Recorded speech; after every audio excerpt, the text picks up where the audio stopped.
જૂનાગઢના ભેસાણ શહેર ખાતે ભેસાણીયા પરિવાર દ્વારા કુળદેવી શ્રી ખોડિયાર માતાજીના મંદિરે વાર્ષિક પ્રતિષ્ઠા મહોત્સવનું આયોજન કરાયું.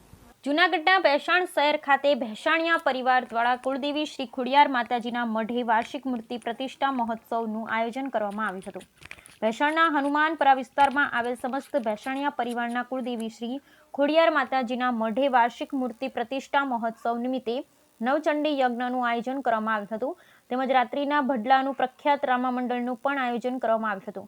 આ વાર્ષિક મૂર્તિ પ્રતિષ્ઠા મહોત્સવ કાર્યક્રમમાં 1700 વ્યક્તિઓએ ભોજન પ્રસાદ લઈ અને ધન્યતા અનુભવી હતી, જેમાં સમસ્ત ભેસાણીયા પરિવારના લોકોની સાથે સાથે સમાજના પ્રતિષ્ઠિત વ્યક્તિઓ, સામાજિક તેમજ રાજકીય પક્ષોના હોદ્દેદારો તેમજ કાર્યકરોએ પણ ખાસ હાજરી આપી હતી. આ કાર્યક્રમમાં કુટુંબના વડીલો તેમજ સ્વયંસેવકો તેમજ દાતાશ્રીઓને સાલ ઓઢાડી તેમજ સન્માનપત્રો આપી સન્માનિત કરવામાં આવ્યા હતા.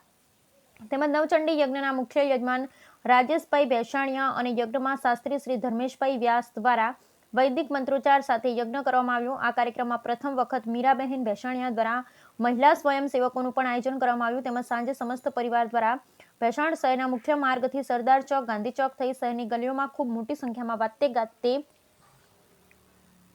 રામદેવ પીરના સમયા કરવામાં આવ્યા હતા. પરિવારના યુવાનો દ્વારા મંદિરના મુખ્ય માર્ગોને પણ સુશોભિત કરવામાં આવ્યા હતા. આ 2 દિવસના કાર્યક્રમમાં પરિવારના પ્રત્યેક વ્યક્તિના ચહેરા પર અનોખો આનંદ જોવા મળ્યો હતો. તેમજ મોટા માંડવડા આપાગીગાની જગ્યાના મહંત શ્રી જયંતિ બાપુ તેમજ અને જૂનાગઢની પધારેલ શાસ્ત્રી શ્રી કેતનભાઈ પુરોહિત સમગ્ર પરિવારને આશીર્વચન પાઠવ્યા.